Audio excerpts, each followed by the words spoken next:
All right, let's get right into it. We're going to break down one of the most stressful parts of being a student, all those rules about deadlines and submissions.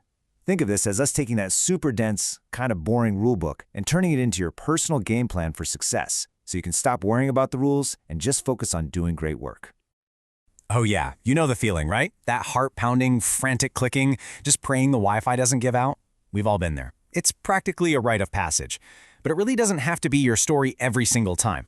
Honestly, just understanding how the system works is half the battle. So, consider this your playbook, your strategic guide. We're going to walk through everything: the rules, your options when things go wrong, and the safety nets that are built into the system. The goal here is for you to walk away feeling like you can handle any deadline that comes your way. Okay, first up, let's talk about the why. I know. It can feel like these rules are just designed to make your life harder, but there's actually some solid logic behind them, and once you get that, the whole game gets a lot easier to play. See, these policies aren't just pulled out of thin air. A big part of it is about fairness. There are national standards, like the UK Quality Code, that make sure every student gets a level playing field. But it's also about you. Universities see this as training for your future career, because let's face it, meeting deadlines is a huge deal in the real world. Plus, when you submit on time, you get your feedback faster, which actually helps you do better on the next assignment. It's all connected.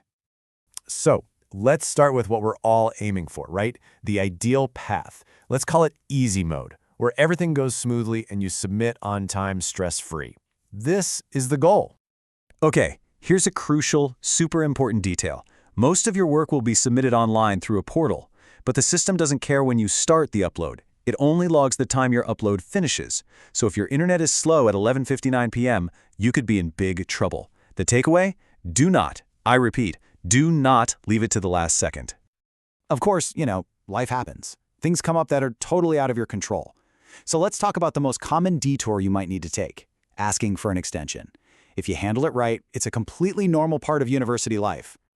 So how do you do it? Well, the process is usually pretty straightforward. You'll apply online through your student portal, you'll need to upload some kind of supporting evidence, and then you just have to wait for the decision. They're usually pretty quick, getting back to you within a couple of working days. Now, not all extensions are created equal. You gotta know which category your work falls into. For your regular, standard coursework, think essays, reports, you can usually get up to 5 working days. But for the big stuff, like major projects or your dissertation, that can be extended up to 14 working days. Okay, this is really important, so listen up. You absolutely must have evidence, like a note from your doctor. And just a heads up, saying you have a common cold, that's probably not gonna fly. The uni expects you to kind of work through minor sniffles. Here's a critical one. If your extension request is denied, that's it. You can't then turn around and try to apply for extenuating circumstances for the same issue. And finally, if you find yourself asking for extensions a lot, you can expect your tutor to call you in for a chat just to see if you need a bit more support. All right, let's shift gears a bit. We are now officially entering the danger zone.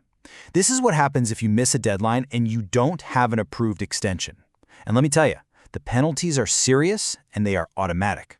48 hours. Burn this number into your brain. It is the most important number in this entire process if you're running late. You have this 2-day window right after the deadline. And believe me, what happens inside that window versus outside of it is like night and day. So if you manage to get your work in within those 48 hours, they will accept it.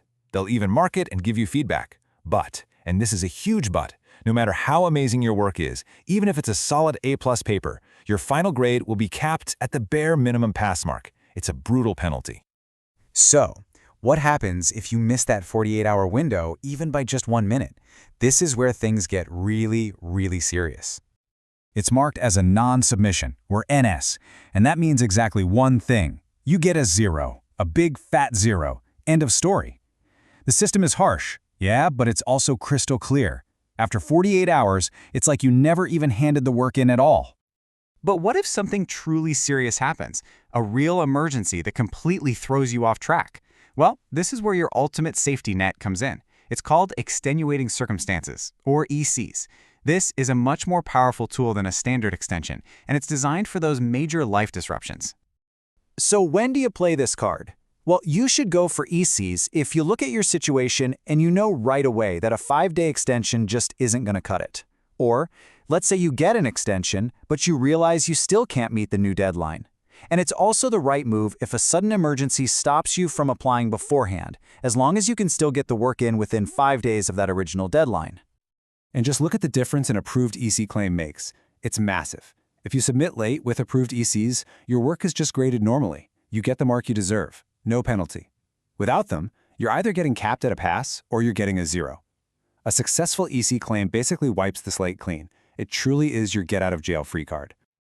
All right, we've made it. It's time to talk about the final boss of university submissions, dissertations, and other massive projects. For these, you've got to understand that the stakes are way higher and the rules get even stricter. And I'm not going to sugarcoat this. If you are a postgraduate or a final year undergrad working on that big dissertation, you need to listen very, very carefully.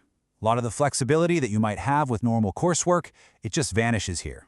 The penalties are fast, and they are absolutely final. The path to failure on a dissertation is terrifyingly simple. If you miss your final deadline and you submit more than 48 hours late, it's an automatic non-submission. And here is the absolute killer detail. There is no second chance, no further opportunity to submit. That 5-day grace period for ECs that we talked about for other assignments, it does not exist here. That deadline is everything. So, there you have it, the complete playbook. We've covered the easy mode, the detours, the danger zones, and even the final boss. You know the rules now. You know the safety nets. The system might be complex, but it's not a secret anymore.